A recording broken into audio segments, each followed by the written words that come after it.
Today's segment of Sound Balming is brought to you by Jimmy and Mary's Authentic Body Care. I cannot express to you how much we love their products. Although we use them all year, as the weather gets colder, we need these products even more. The dreaded drop in temperature, the dryness, the itchiness, and the unnecessary flakiness is inevitable. Shea butter from Jimmy and Mary's Authentic Body Care is the only thing that works for my skin and hair needs. Not only do these products cure my dry skin, the whipped butter goes on smoothly and doesn't leave that uncomfortably thick, sticky residue. Bonus? It smells absolutely amazing. There are so many different scents to choose from too. Not only do they carry skincare products, there are products for authentic living, face, shower, hair and beard, spritzers and perfumes, and bath products. Let me tell you, we cannot even keep the stuff in the studio. The entire production team as well as all our children use Jimmy and Mary's product. Jimmy and Mary's take pride in creating quality, handcrafted products from simple ingredients for the entire family. Their products are made for all skin types and are 100% handmade, 100% vegan, and 100% cruelty-free. Skincare is important. Moisture is key, and keeping our skin and hair hydrated is essential. I cannot emphasize how much we trust Jimmy and Mary's for all of our skincare needs. Hurry on up to jimmyandmarys.com and check out their products. Did I mention service is fast and efficient too? Don't forget to mention that you heard about Jimmy and Mary's Authentic Skincare on Sound Balming. Use the discount code SOUNDBALM20 to get 15% off. That's SOUNDBALM20 for 15% off at Jimmy and Mary's Authentic Skincare. Hey everybody, welcome to Sound Bombing. I created this show for people who want to experience a radical, life-changing journey through the sounds of my diverse guests. I hope that each sound you hear on this show will strengthen your faith, encourage your dreams, and challenge you to awaken the greatness within you. Drop the bomb. Drop the bomb. We're gonna drop the bomb. Drop the bomb. We're gonna drop the bomb. Drop the bomb. We come to drop the bomb. Drop the bomb. This is a journey into sound. A journey which along the way will bring to you new color, new dimension, new values, and a new experience.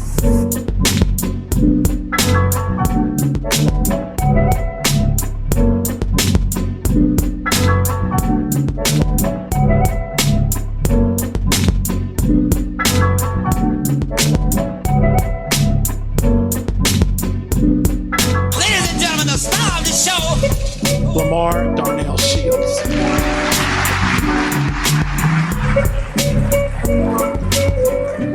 All right, so, righty, how am I sounding to you? Oh, you sound great.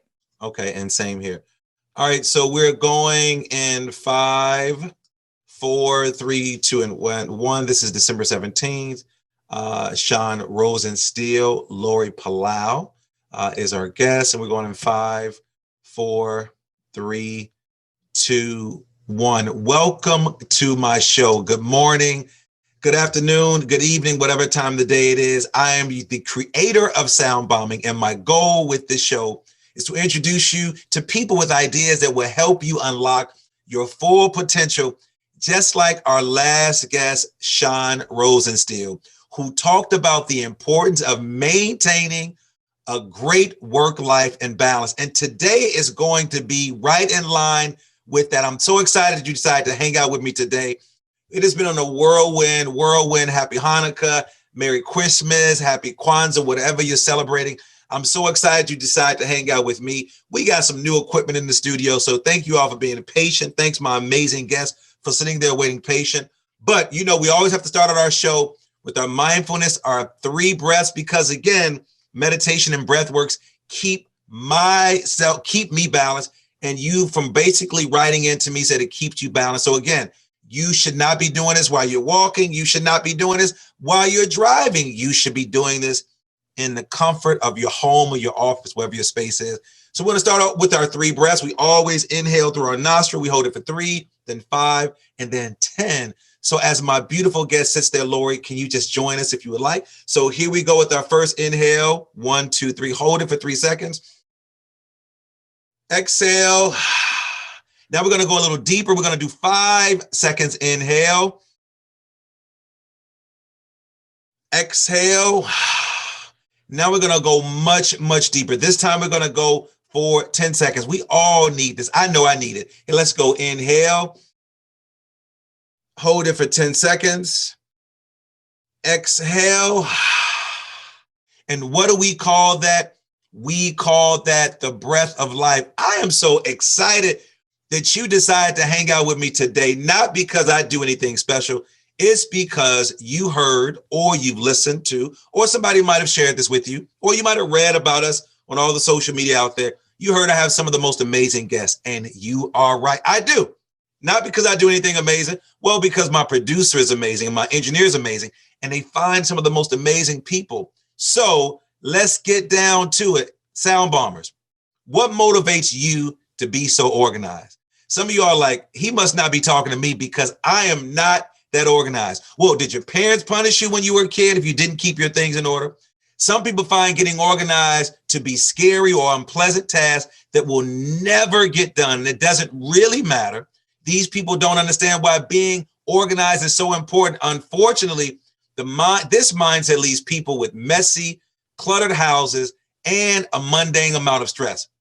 If instead we thought about being organized as an important, valued character trait, such as being responsible, loyal, or honest, our lives could be so, so different. I hope my kids are going to listen to this show because they need this and I need this. Well, it's time to get down to business and organize your mind and your life with our guest today, Laurie Palau. Let's journey with her as we explore why being organized is so very, very important. Well, you might be asking me, Lamar, who is Laurie?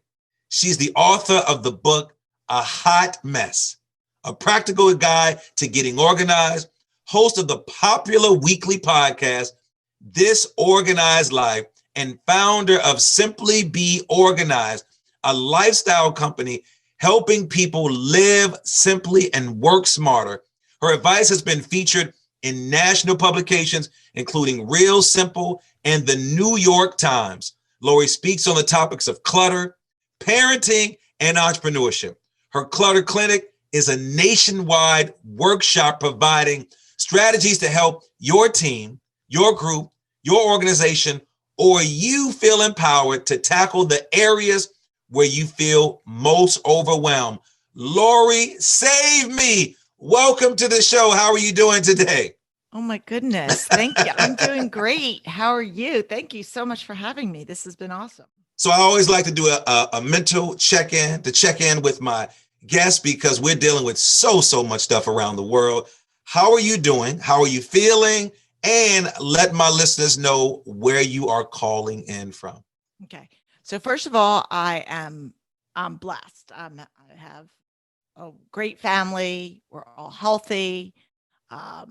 We're just, all things considered with what's going on in the world, I have absolutely nothing to complain about. So, our family's well and, we're doing our best like everybody else in, this crazy time.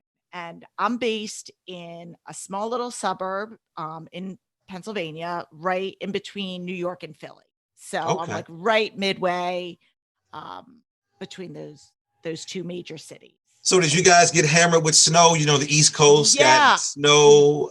Yeah, I'm sitting here. We had like a little snow morning. So I am, a little slow out of the gate, and the mindfulness breath was absolutely welcomed. We're sitting here in our little mini winter wonderland right now. Well, I am so excited that you decided to hang out with me today. I'm sure you have been super busy because of the COVID pandemic. People are at home driving themselves crazy, looking in their closets, looking at their desks, looking at their studios, looking at their kids' classroom / library / kitchen / basement / whatever you want to call it. So I'm sure you have been very, very busy because people are sort of all over the place. Let's talk about being organized. And in my intro, I talked about sometimes our parents got us organized. Sometimes we got punished. What gets you excited about being organized? And let's talk a little bit about, your history. People don't really like to be that organized. So were your parents organized? Were you a mess as a kid? Share with my listeners how you got started on this journey. So it's interesting because I think for a lot of people, at least when I was growing up, like it wasn't something that you really talked about, and my mom, I always say she was like a secret clutter collector. She wasn't a hoarder, but she was, if you walked into our house, I don't know if you remember like the vacuum marks, like she would vacuum and it would be like perfectly vacuumed.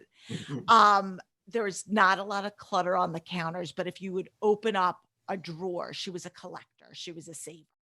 So on the surface, everything looked beautiful and the house was always super clean, but she saved a lot of stuff. And for me, I was pretty organized, but I never really thought about it. I didn't have a big messy room. And I think clutter just kind of stressed me out. And I always looked at organization, even as I grew up and went to college and then got my first apartment and got married and had kids. It was really just a means to an end. It was a way for me to be able to move the needle and be productive and do the things that I wanted to do. And I always viewed time as my most valuable commodity. And I would get frustrated when I would waste time looking for stuff that I knew that I had, or I would have to go out and spend money on something that I'm like, I know I have this, and it could be fill in the blank. It could be a spice in the kitchen. It could be, light bulbs for, the lights, anything that you need. And I'm like, I know I have this. I just don't know where it is. And so for me, organization was just part of like how I could continue to be, a productive human. And it wasn't anything that I really thought of as doing professionally. So when I had kids, I guess that's really when I really think about the intentionality of being organized. I always tell the story. I married for 22 plus years to a great guy. But when my kids were little, my husband traveled a ton. And so I was like a single mom with a paycheck, and I worked part-time. I worked at the beginning, and then I took time off. So I've been on both sides of being like a stay-at-home mom and a working. And it didn't matter in which camp I was in. I was juggling running a household and all that came with it, and raising kids and trying to be a good daughter, friend, community member, whatnot.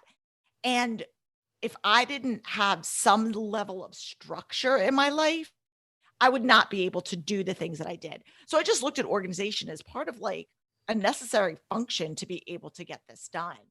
And what came, I guess, pretty intuitively to me, I realized as I made friends and would talk to other people that it was an area that a lot of people struggle with, and that there was a lot of shame around.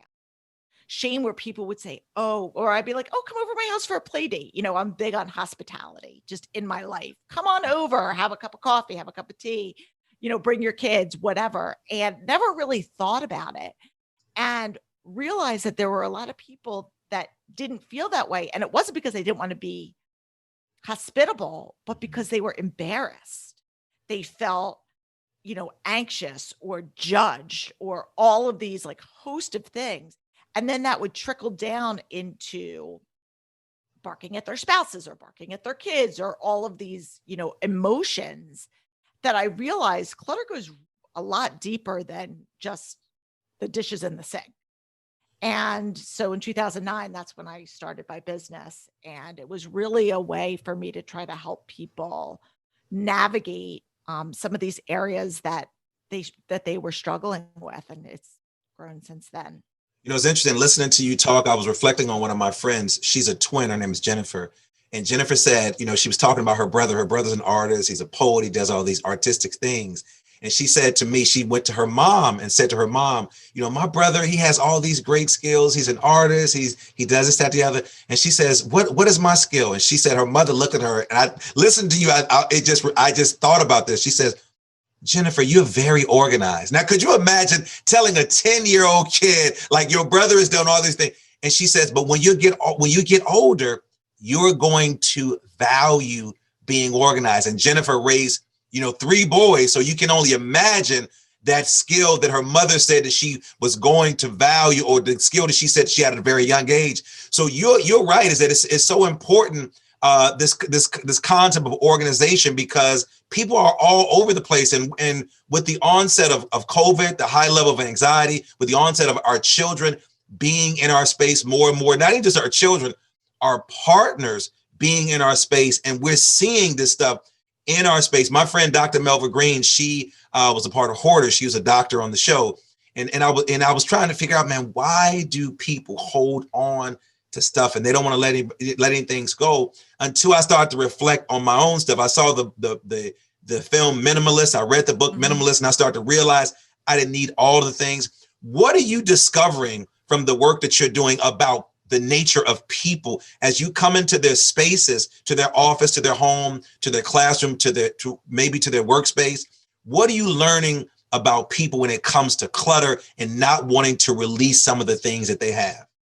I think that's a great question. And I think I'm going to answer a couple different ways. Mhm. So first of all, I think a lot of what holds people back is fear.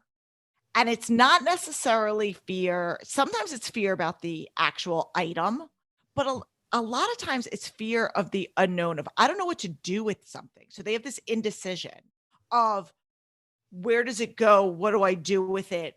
So they don't do anything, because if you don't take action on something, you're technically not making a mistake.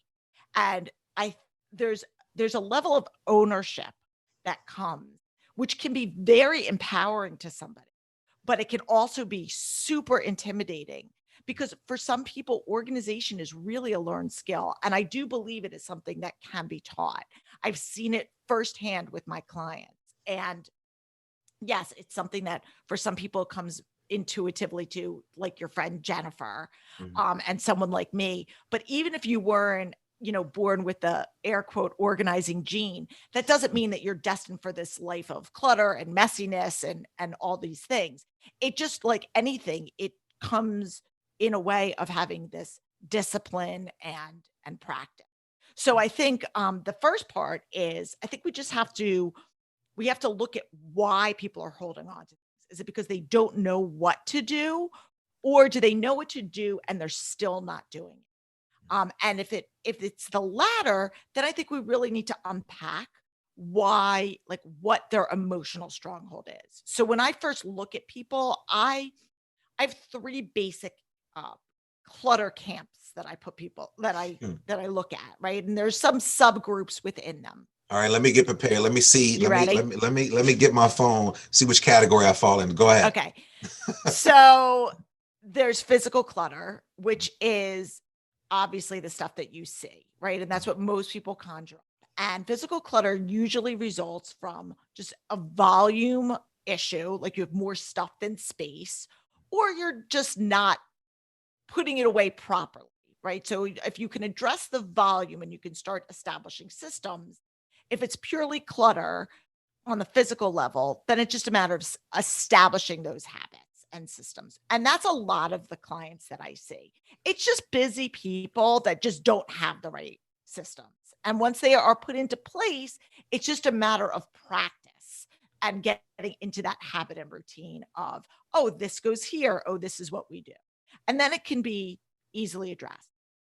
The one that's a little bit trickier for people is what I call emotional clutter. And emotional clutter stems usually from guilt or fear.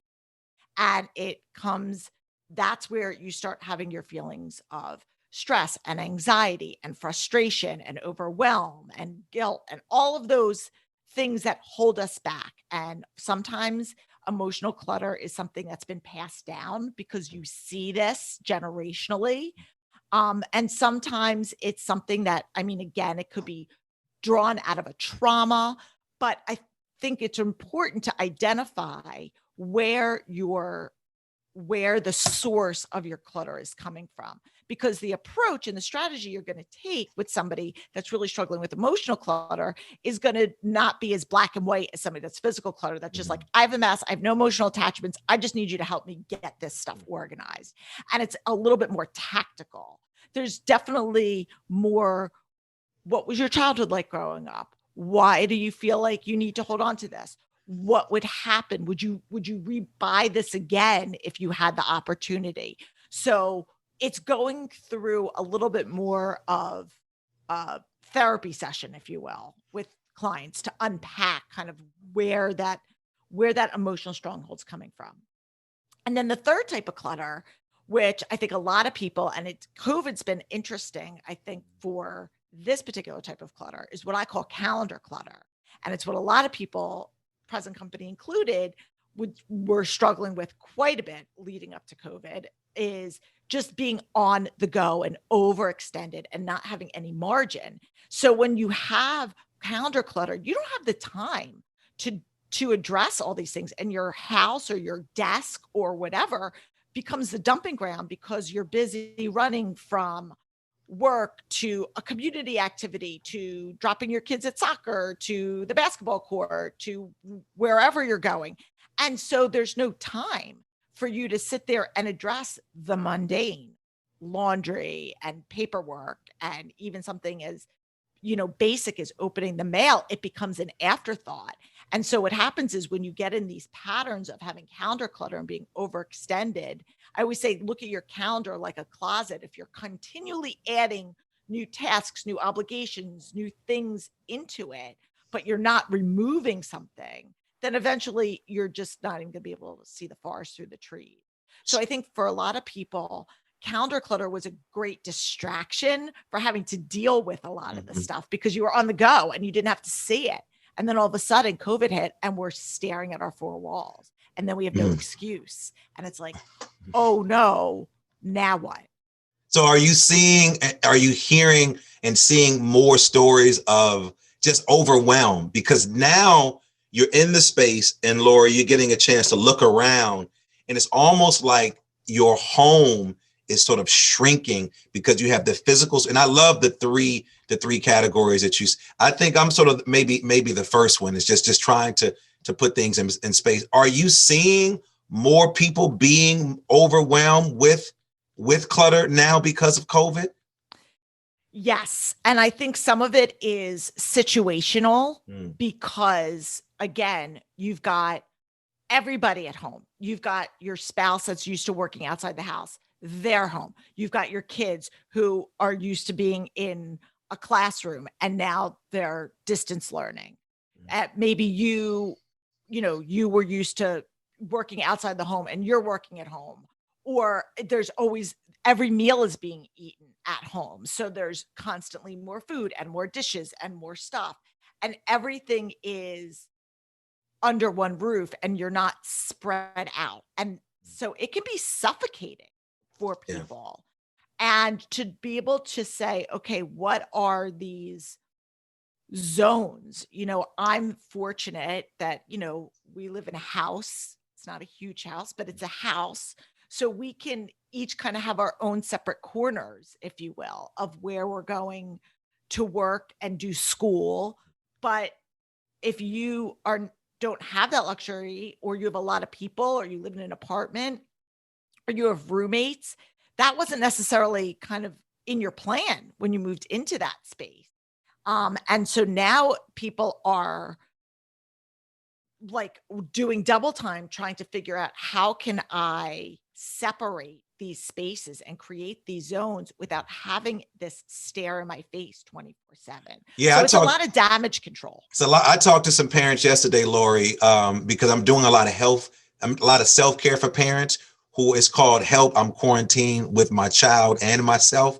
And one of the things that I need to probably pull you into is to really help some of these parents who are struggling with their children. They're not used to being in the same space with their children, on Zoom or whatever platform that they're actually using. And I think that a lot of parents, I'm hoping the parents are paying attention, a lot of parents can use this. Now, you talked about the types of clutter. Let's dive a little deeper into some of the specific ways that we can begin to reduce the clutter in our lives.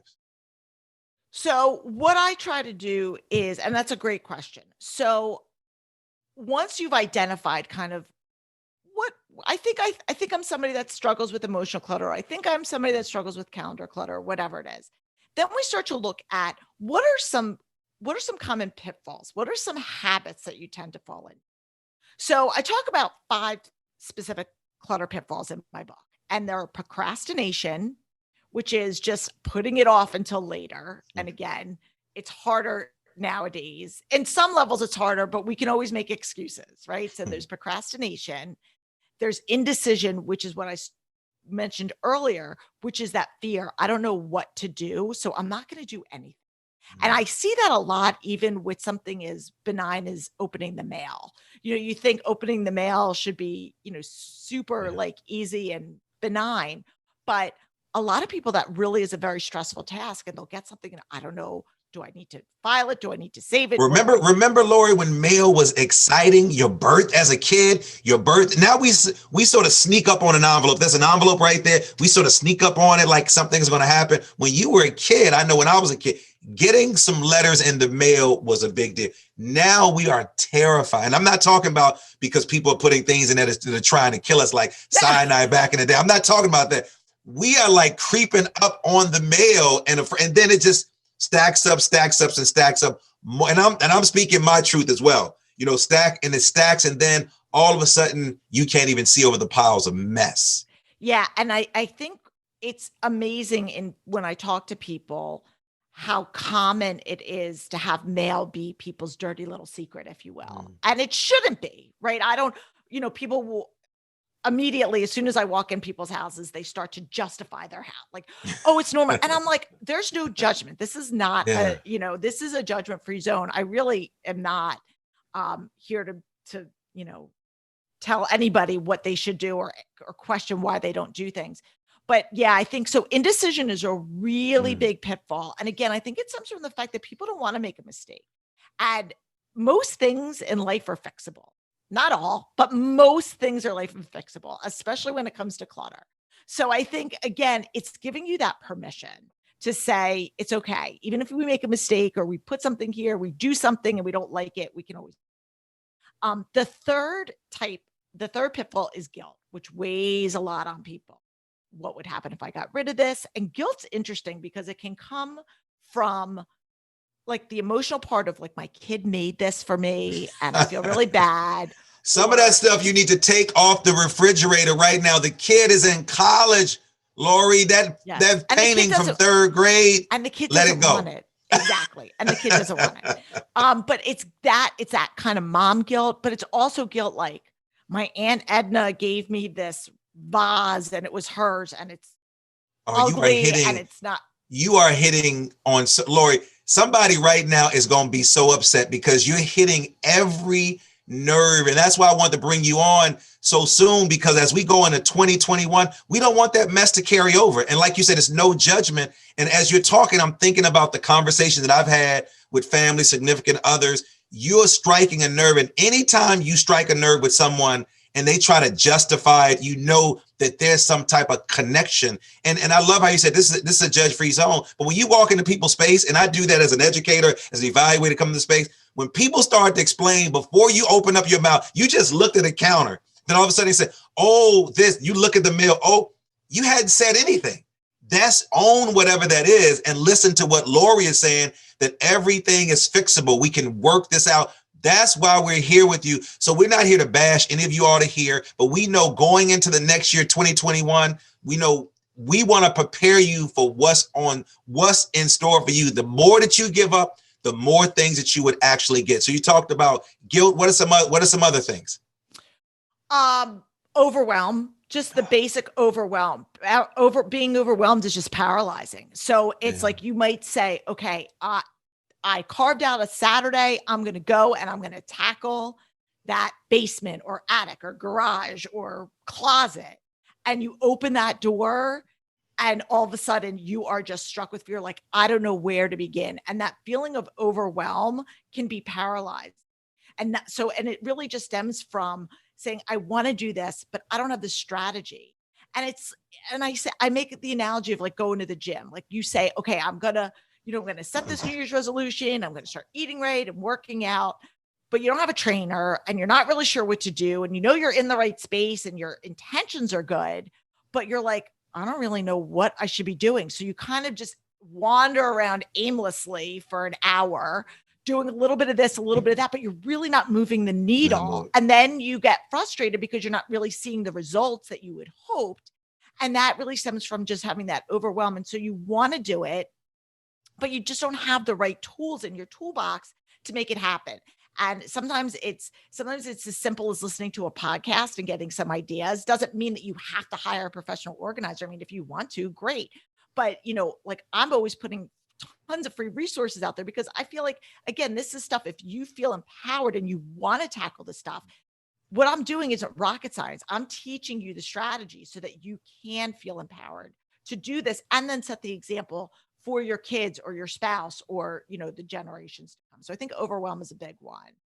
And then honestly, it's time is really the last pitfall that is a big reason that I hear is people just say, I don't have the time. And I think it comes down to how are we prioritizing our life? And again, this is not judgment. It's like when people say, I don't have the money for this. It's how we choose to spend what we've got, right? How do we choose to spend the money that we have? Do you choose to go on a vacation? Do you choose to go out to a fancy dinner? Do you choose to buy yourself an expensive pair of shoes? It's your choice how you choose to spend it. The same as with your time. And so for me, organization is about the freedom that comes from it. And so me taking that extra 2 minutes to put the coat away, put the backpack away. I was about to ask you, Laurie, are you one of those people, if I come to your house, are you one of those people, there's a place for everything? So I'll be, that's because I've had that. It's true. And people have walked in my house, like pre-COVID times, people have walked in my house and just started opening cabinets and drawers to see. And it's true. So the short answer is yes, everything has a place, but is everything always in that place? No, I'm a human average person like the rest of us. But the difference is when it is time for me to do that sweep around, I know where everything goes. So I don't have the stress of going, what do I do with it? I don't have to just shove it somewhere. I could say, all right, things have gotten a little out of control. We've been a little lax. We've just been unmotivated to do it. We've let stuff pile up. But now we're going to put our big girl pants on and do a sweep. And we know we don't have that uncertainty of what do I do with it? It doesn't take a long time because we know what to do. So you gave us some very specific, you gave us those 5 clutter pitfalls. Where do you see people getting stuck the most? Because I'm thinking about the overwhelm. I'm thinking about walking into the closet or walking toward the closet, opening the door and say, God, I'm cursing. I'm calling everybody. I'm looking at this. The door is open. And I'm like, the time, the fear, everything that you said. What should, at that point when I'm there, what should I be doing? What should I be saying to myself? Because I know that there's somebody's there who's looking, who's going to be listening to this. They're going to be walking around the house like, oh, this is going to be easy. And all of a sudden they open up that curtain and they get stuck, Laurie. Help us get unstuck when we get there. I think that's a great question. So a lot of times it's this kind of the straw that broke the camel's back, right? It's been creeping up for time. And then all of a sudden one day is something just sets you over. And some people don't get there. Some people will step over it. My mother, she would say, this thing could fall on your face, hit you, and you would just still avoid it. Some people just will step over it, Laurie. You know that. Well, and I think that brings up an interesting point because to me, it's not a matter about what I see when I come in your house. I might walk in your house and see something and go, oh, I think that's something, an area that I would want to fix, but you don't even bring that up. And you might bring up another space. And I'm like, this is fine. So ultimately it has to be, what is the pain point for you? We all have to have that pain point. And I always tell people to prioritize because sometimes people will go, it's my whole house. It's everywhere. What is the biggest source of your stress? Is it your kitchen? Is it your closet? Is it your entryway? What is the biggest source of stress for you right now? So let's prioritize and start small. Figure out how you can get some little wins under your belt.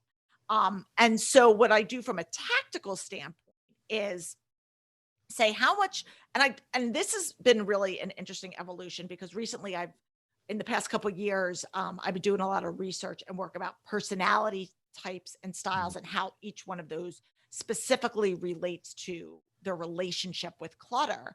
And I've always been a believer that there's not like a one size fits all approach.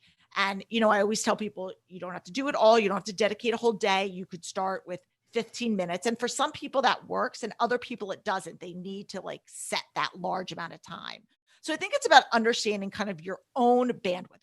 What is going to work for you? And sometimes you don't know. So you need to kind of play around and try different things. But what I always tell people do is start small, like small within a space, and just empty that space. And it doesn't mean you have to empty the whole closet. It could be empty that shelf. It could be empty just the shoes. You don't have to empty the entire kitchen. Take a drawer, take a cabinet. And then I have a simple 4-pile solution or that I use or strategy, I should say. And what is that? It's keep the stuff that you want to keep, donate, recycle, and then relocate.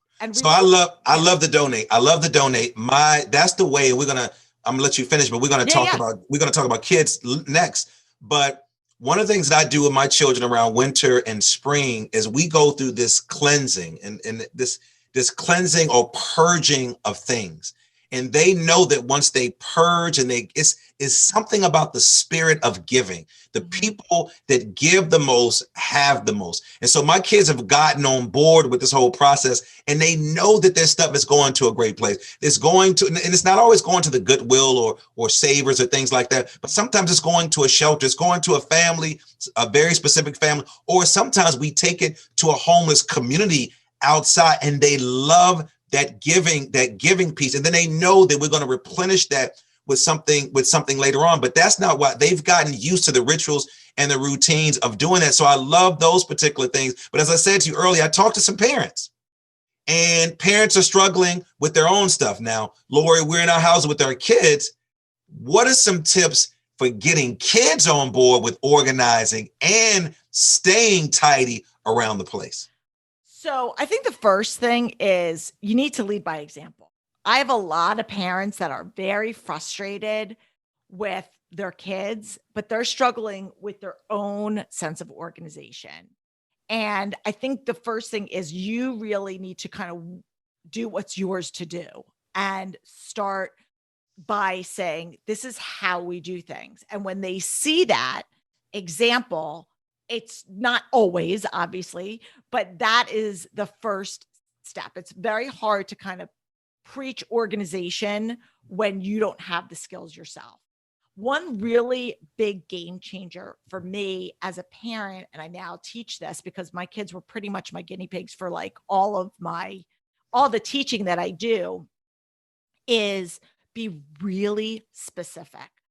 A lot of parents will go out there and go, just go clean your room. I want your room clean, which I get. I mean, I'm sure I've uttered those words as well. Listen, if I pour the blanket back one more time and see my son I'm like, is there a person under there? But it looks neat from the top. But you're right. If you're not giving specific, if you're not living by example, then they will just do whatever the hell they want to do. And just remember, those clutter pitfalls that apply to you as an adult apply to your kids too. And that uncertainty and not knowing what to do is real. And I'm a big believer in empowering your kids and teaching them at a young age. I feel like it's part of being a functioning member of society. I think it's part of life skills. I think it's part of understanding the value of stuff and also the value, like you said, of service, of knowing that this item no longer serves me and it can serve somebody else. And it's not a punishment to donate your stuff, that it's actually a gift and a blessing. And that's something that we've been very intentional about in our home forever. And I see that in my kids, and it's something that is not, it makes the process so much easier for them. It makes it just really, because they have that permission that it's okay to get rid of things. I don't need this. This isn't really, I mean, we're all borrowing our stuff anyway at the end of the day. None of it really belongs to us. So, but to say, okay, this is something that somebody who is less fortunate or doesn't have this or could benefit from it. And we used to give stuff. I mean, we've donated, we've donated to shelters, we've donated to churches, we've donated to mission organizations. But we've also donated to like our kids' old preschool. I remember when my kids were little and they would have like books that kind of they've cycled through, and we're getting, a new library of stuff as, the holidays or their birthdays or whatever. And I said, why don't we pick out like, a few books, pick out 5. Again, you be specific. And I would say, let's pick out 5 books that we can donate to, shout out to Holy Nativity and say, let's donate to your old preschool. And they would love that, because then they were able to kind of pay it forward and have that ownership of doing that. And that really gave them power and fuel to want to continue doing that. And so I think it's really important for parents to let your kids be part of the process. I think for a lot of parents, it's easier and faster, and it seems like the path of least resistance to like have your kids' stuff go away in like the dark of night. But you're not really teaching that. And it's the goal is to get them to be on board. And so kind of going back to my earlier conversation about being specific, start with saying, I want you to put your clothes in the hamper, or I want you to put your Legos back in the bin, or I want you to put your books on the bookshelf, or we're going to here's a trash bag and we're going to have an organizing, and let's see who can fill their trash bag with stuff that they want to donate the quickest, and I would try to make it fun and part of kind of just our routine. And the other thing and again, this is something that's a little bit less in COVID, but this was something that I saw quite a bit when you talk about calendar clutter, because kids can struggle with calendar clutter too, is not building in that margin for like the cleanup part of it. And I know that when my kids would have like play dates or whatever, if I knew that, little Johnny was going home at 4:00, at 3:45, I would say, okay, guys, it's time to start cleaning up. Laurie, I would do the same thing. I know when I was a kid, my cousins just left my house a wreck. Right. And then you're left cleaning it up. And you're left cleaning up. And then now it's very, very different. I'm like you. I step in. I know if they're going to be leaving. I say, hey, now it's time to clean up this process. Because I always tell my kids and kids that I come in contact with, and then people in general, you want to leave the place much better than it was before you arrive. Bingo. I think that's very, very important, to do that. And so what you're saying is right on point. Parents, I hope that you're paying attention. I mean, she wrote the book Hot Mess. Come on now. Can't you see it in the background? A practical guide for getting organized. Hot mess, meaning if you're paying attention and if you're listening, believe me, you are a hot mess, or you're on your way to being a hot mess. Talk to me about the book. I know you have clients, you're running the Clutter Clinic, as we can see, but now you have an extension of your work with the book Hot Mess. What my listeners gain from reading your book, Hot Mess, A Practical Guide to Getting Organized? And if they want to be a client, if they want you to work with them because they're struggling with their office, home, or personal life, what does that process look like? Well, thank you. I appreciate the shout out. So the book is it's pretty simple. It's I wanted it to be, like I said, a practical guide. So it's broken into 3 sections. And the first is really understanding clutter. What is clutter? Because then I think we talked a lot about this on the show, but really just understanding the different types of clutter and how to identify kind of where your clutter comes from and your pitfalls. And then the second part is more of the tactical strategies. Now that you know this, you know that you struggle with emotional clutter. And there's a quiz there, and there's a quiz on my website if you want to do that, like a free quiz. But once you know this, okay, what do you do about it? So what are the different strategies? I go through the keep, donate, recycle, relocate, all the specific step-by-step strategies. And it's peppered with stories and anecdotes of real life situations. And then the third part is broken down room by room, organizing room by room. So I always say the third guide is kind of like a roadmap for you. So if you have, if you're struggling in a particular area, you could just hop right to that chapter. Oh, you're struggling in your kitchen, go read the chapter on kitchens. You don't have a garage, skip that chapter. So that is really more of a like, take what you need from it and have it as that resource where, okay, I'm ready to tackle this space. Now I'm going to go grab that book and just read up on that chapter. And again, there's resources in the book of like places that I donate to, places that I like, apps that I use, because again, so much of organization isn't just in your physical space, but just in your time and how to be efficient. I do a slight touch on digital clutter.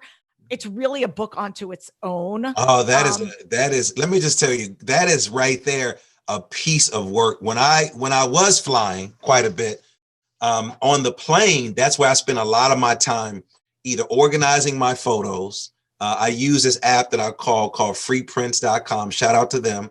Or I'm starting to delete stuff because I'm locked into that space. I have a long flight, and that digital clutter is a whole nother animal. Is that an area that you're going to start touching on soon? Yeah. And it's one of those things where I'm like, I'm going to write my second book about digital clutter. And then I was like, yeah, it's overwhelming. But I do, in my clutter clinics, I have a specific workshop designed for digital clutter. And it is something that I do a lot of work on. And the thing that digital clutter is, there's so much of a time suck. We don't recognize how much time we waste looking for emails and photos and you name it, that, digital files, recreating things over and over again.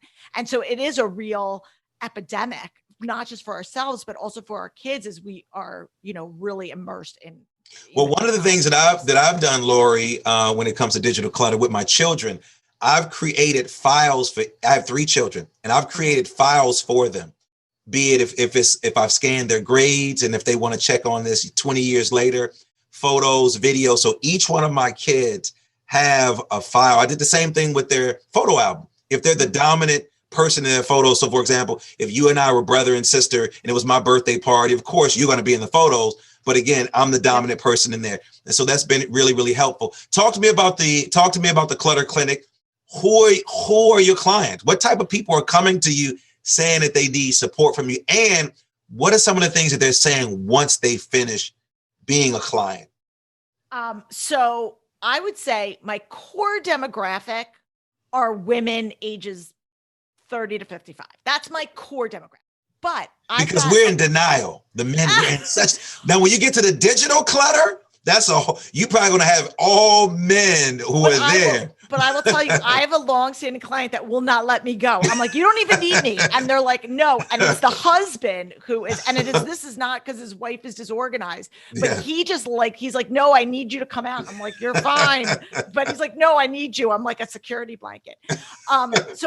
But I would say that is probably my sweet spot core demographic. But I do workshops for kids because I'm so passionate about teaching kids young. These are learned behaviors. These are important life skills as they grow and navigate from knowing how to do the laundry and manage your time to just empowering yourself with independence. And just, I have a daughter in college, and just knowing that although I've made tons of mistakes, I've laid the groundwork in certain areas that really set her above a lot of her other friends on just things that we did that she not took for granted, but they were just like, this is what we do in our house. Yeah. And then seeing like other people don't do that and their parents do this for them. So I forget the original question you were asking. No, we're talking about the Clutter Clinic. And what are some things that people are sharing with you about after they finish a session with you, session? So just the feeling of feeling lighter,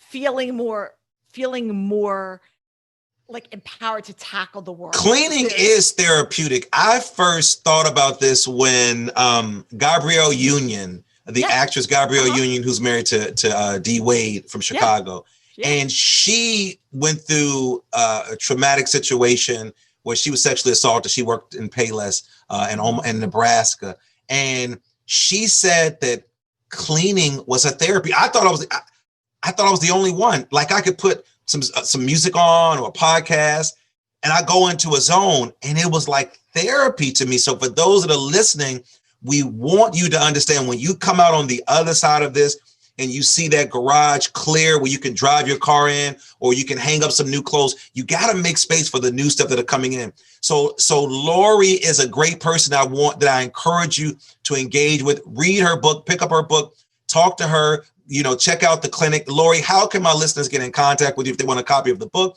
And if they want to take a quiz to find out where should they start? So thank you. Everything you can, the best place to go is my website, which is organized.com. So simplybeorganized.com. From there, you can subscribe to the podcast. Obviously, we got a lot of podcast listeners out here. We have over 200 episodes. We're going into our 5th year. So we've got tons and tons. Thank you. Tons and tons of free content on our show. So there's that. You can take the clutter quiz, like you said. You can get the book. If you want to connect up with me, if you're looking for either a digital workshop, because right now our clutter clinics are all virtual, where we come in and we talk to groups, organizations. Normal before the pandemic, we were doing it in person. I was flying all over the country, giving these talks. Now I can do it virtually. The best way to find me is there, and you can just connect up with me and reference that you heard me on the show. Well, Laurie, what are some of your final thoughts as we move into this next year and folks who I don't know where to start. I don't know who I should talk to. What are some of your final thoughts for my listeners out there?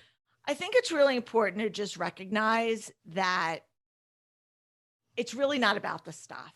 It really isn't. And it's about how the stuff makes you feel and how the clutter makes you feel. And for so many people, I see them, they look like they have it together on the outside, but inside they're really dealing with all emotions of guilt and shame. And to me, that's worse than any pile of paper out there, because I don't want to see people's stuff have that kind of power over them.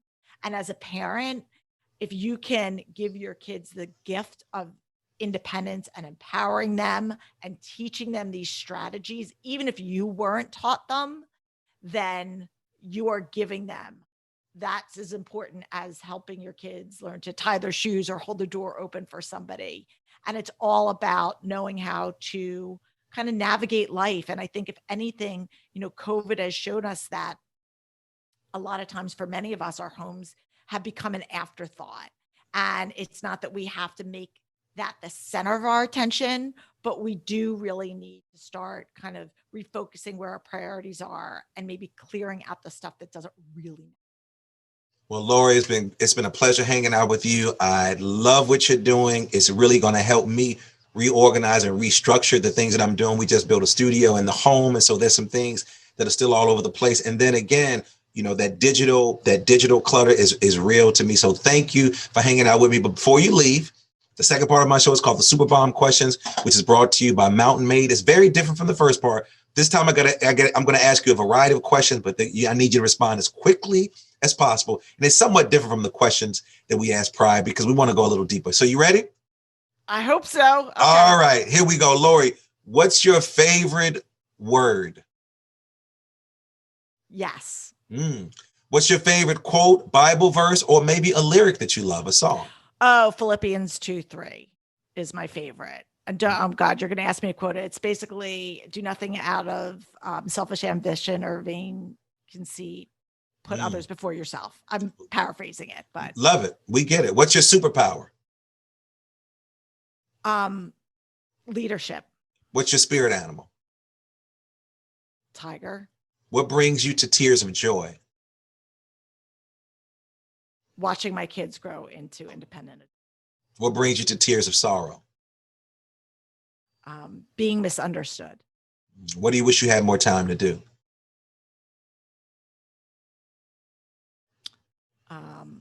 Probably spend time with loved ones. What values do you live by every day? Putting others before myself. It's not about me. How do you express gratitude with those you love?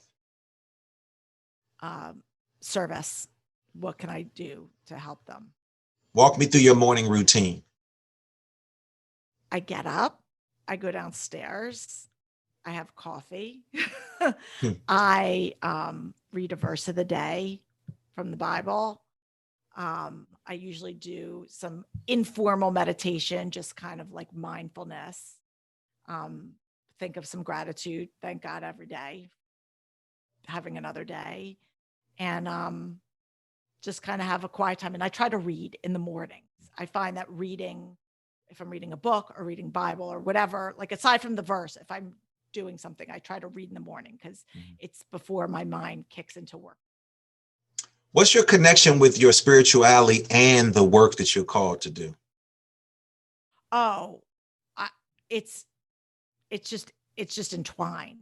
I'd like to believe that that's just a part of who I am, and it's a huge part. I mean, I wouldn't be here. None of this is mine. So it's something that I just, again, try to lead by example, and, hopefully some of the things that I do will bring value to other people. And if it leads them closer to God, that's amazing. Yeah, because I can hear in your conversations and how you engage people and just the conversation I'm having with you and how you are really want people to understand your calling and your work is so much bigger than just being connected to these things. You want to get them over this major hump and this obstacle. And I can sort of hear that from what I read about you. I can see that from what I heard from you, from not just from today, but from some of the videos that I saw. So I just want to thank you for hanging out with me today. But my final question, Laurie, if you were in the Miss America talent competition, what would your talent be? Oh my gosh. I was like, that is like the hardest question because like what I don't. You would probably be backstage with all the other Miss Americas, making sure that they were organized, making sure that their room was not cluttered, making sure that the lipstick was on, making sure that everything was in order. What else would you be doing in the Miss America talent competition? You know what? I'm trying to think of the things that I'm good at. And it's like random things. Like I have an incredible sense of direction. Like I could get anywhere. Like I'm like, I might, what would my talent be? I want to say it would be like juggling or something, but it's not. I don't even know. I mean, I'm trying to think, what am I good at? It's like, you're going to declutter the entire show. Well, yeah, I could do that for sure. And all the judges and making sure that their questions are in sync and making sure that everyone is in order and in line. Who else would do that? Who else wants to do that? Who else wants to? You're going to do it. That's your new job.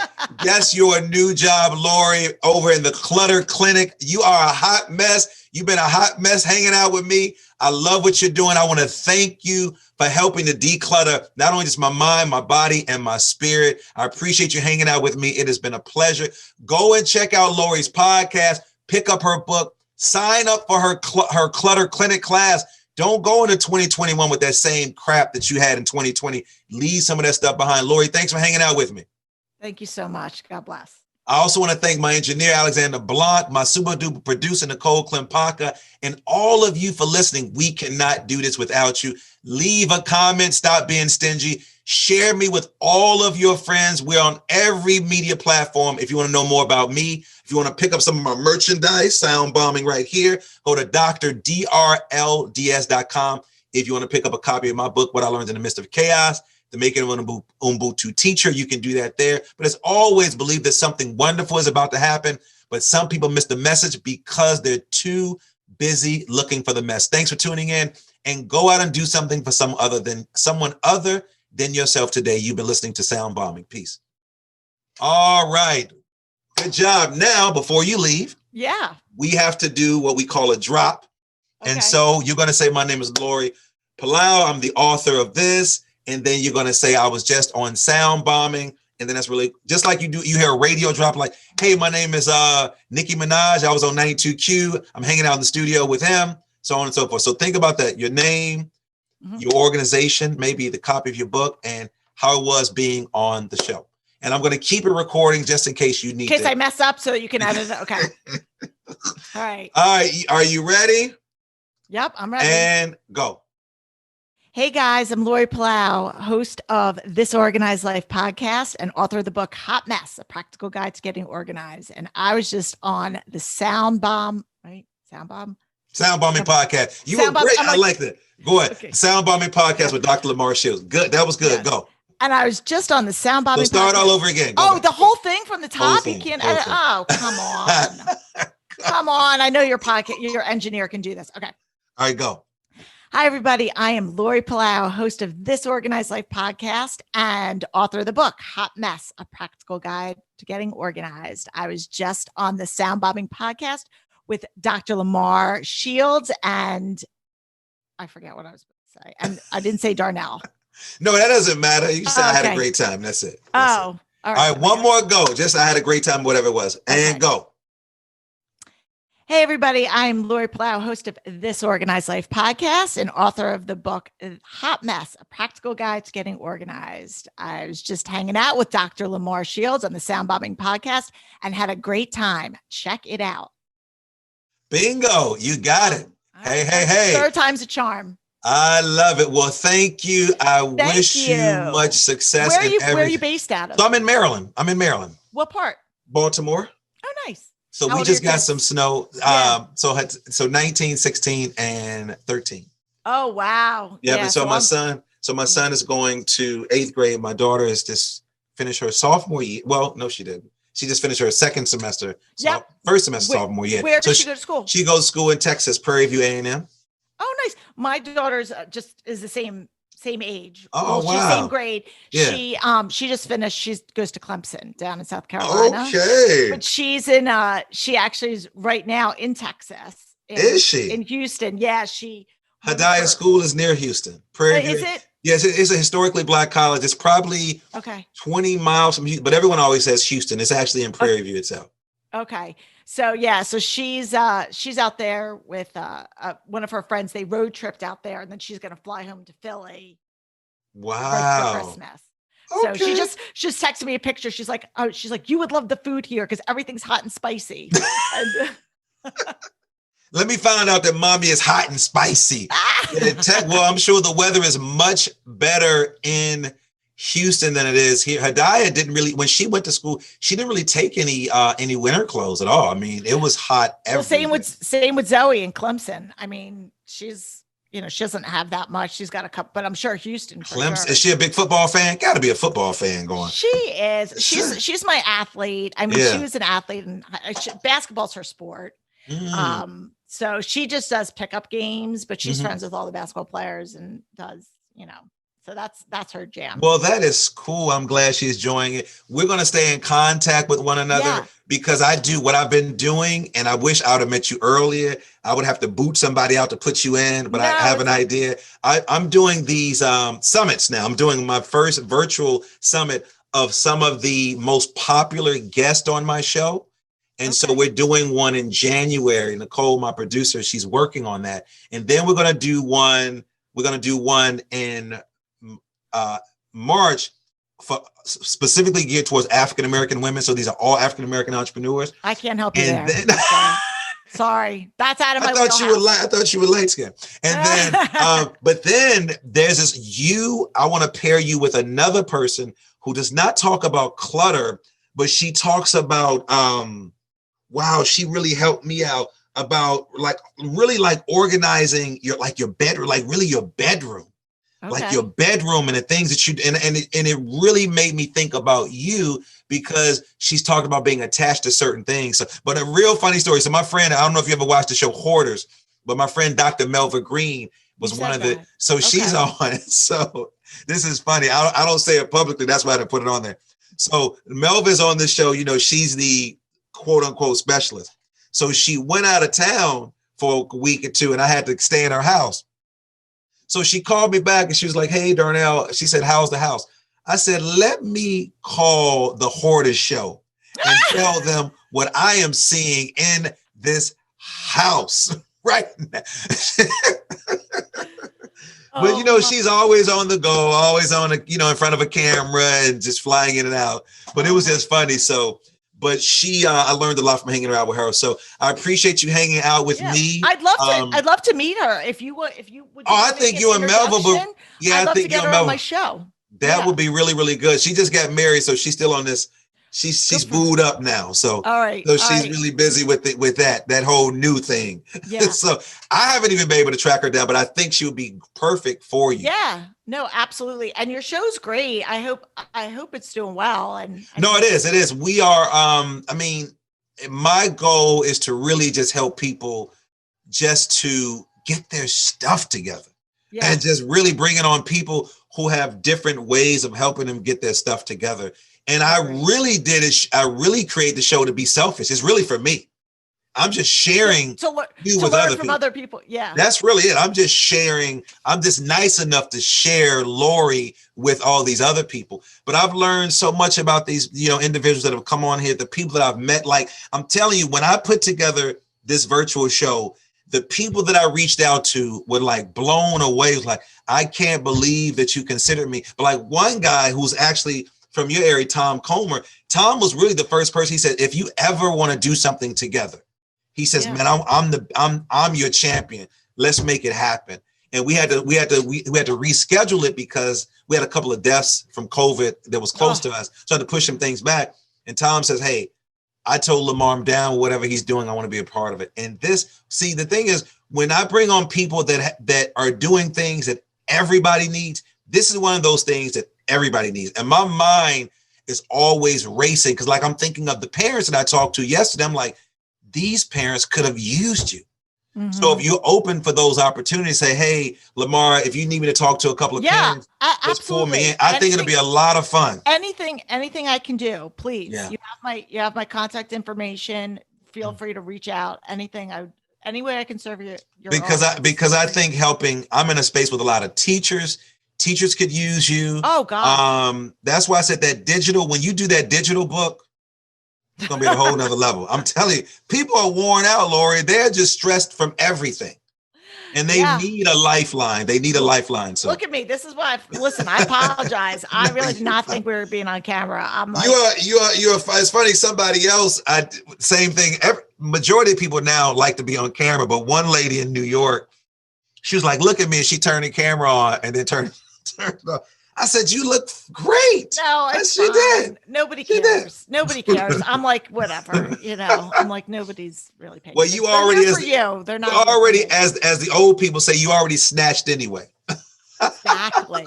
Snatch. Somebody got you already. So I am going. I appreciate you. Yep. My producer, Nicole, she really needs this. She's going through some changes with her space. She was really excited about this interview. Nicole, reach out. Yeah, I will definitely tell her to do that. So, all right. Yeah. Appreciate you. Take care. Thank you. Have a great holiday. Happy holidays to you and the family. Too. All right. Take care. Bye. The Super Balm questions are brought to you by Mountain Made CBD. Mountain Made is changing the CBD game by offering a line of high-dose CBD tablets at an affordable price. Their products are THC-free and third-party tested for accuracy, cleanliness, and potency. Their products, which ship nationwide, include Build for CBD saturation, Boost for precision titration, and Recover for rest and rehab. With 9 years experience in hemp and fitness, Mountain Made's founders are focused on creating a quality product to help those who live an activated lifestyle. Check out mountainmade.life. Again, that's mountainmade.life to find out more about how their products can help you crush life. Remember, their products ship nationwide. Go check out their website today and follow them on social media at Mountain Made. That's the @MNTMADE. Our staff at Sound Balming uses Build before a morning workout, which helps to push our bodies to a whole new level on a daily basis. Try Build, try Boost, try Recover. Our staff is using these products to enhance our active lifestyle naturally, and we are crushing life with Mountain Made CBD, and you can too. Start today by going to mountainmade.life and ordering Build, Boost, Recover, or the multitude of other products that they have, which will enhance your lifestyle. I promise you, you won't regret it.